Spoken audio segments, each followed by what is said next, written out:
Xiaomi 11 Lite 5G and E review, new chip, better battery life. Do you remember the Xiaomi Mi 11 Lite 5G that we reviewed earlier? This super light 5G phone is back in a new version, the Xiaomi 11 Lite 5G and E. So what's the difference between the Xiaomi Mi 11 Lite 5G and E and the Mi 11 Lite? And what exactly has been upgraded in the new model? Let me take you through a quick overview of these changes. The Xiaomi 11 Lite 5G and E looks almost identical to the Mi 11 Lite.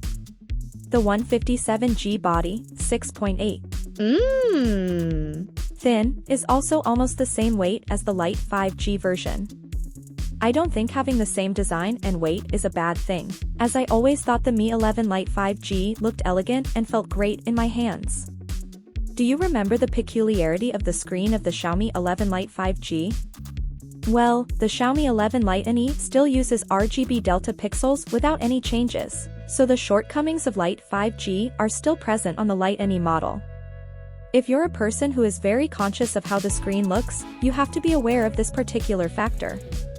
Although there is no change in appearance, the chip has been changed from Snapdragon 780G to Snapdragon 778G. In the Antutu benchmark, the phone gets a score of 499299, while in Geekbench 5 it gets a single-core score of 767, and a multi-core score of 2489. Scores have actually dropped compared to the 780G. The Mi 11 Lite can run at an extreme frame rate with PUBG HDR graphics, while the Lite and E cannot. When running Genshin Impact 2, the gameplay is not as good as the Snapdragon 780G powered Mi 11 Lite and has more lag. So the NE is a step down in terms of gaming performance.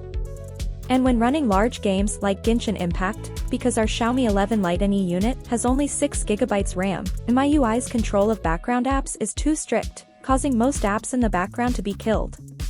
So if you want to play large games, it is recommended to buy a version with 8GB RAM or more.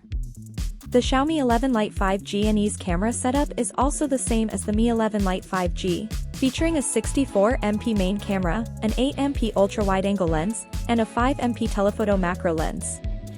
The performance of these three lenses is almost identical to what we saw on the Mi 11 Lite 5G as well.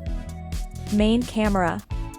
The performance is average, mainly because the HDR is weak and prone to localized overexposure and underexposure.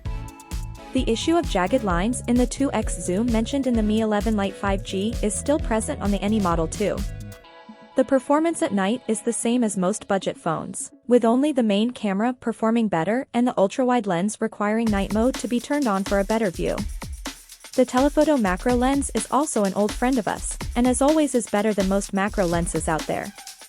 Its autofocus and the ability to focus on objects at a very close distance allow for some very good macro shots.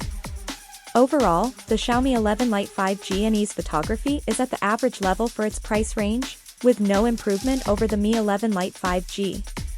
The main camera video supports up to 4K 30fps and the ultra-wide lens supports up to 1080p 30fps. 60 frames per second mode still has image stabilization to give good video shots, but the downside is still a relatively small dynamic range. Unlike the Mi 11 Lite 5G, the Xiaomi 11 Lite 5G and E comes with a charger and cable in the box. The charging power is still 33W, but it seems that the temperature control has become more stringent. It takes 10 minutes to charge to 20%, half an hour to charge to 51%, and 71 minutes for a full charge. The battery is still 4,250 mAh. Although it is remarkable that more than 4,000 mAh battery is stuffed inside a 157G body, it is still a little disappointing that NE wasn't upgraded to a 4,500 mAh battery. Half an hour of TikTok consumed 5%, 1080p online video consumed 4%, 10 minutes of PUBG took the charge further down by 4%, while 30 minutes of Genshin Impact dropped the battery further by 7%. It seems that this less powerful chip provides a better battery life.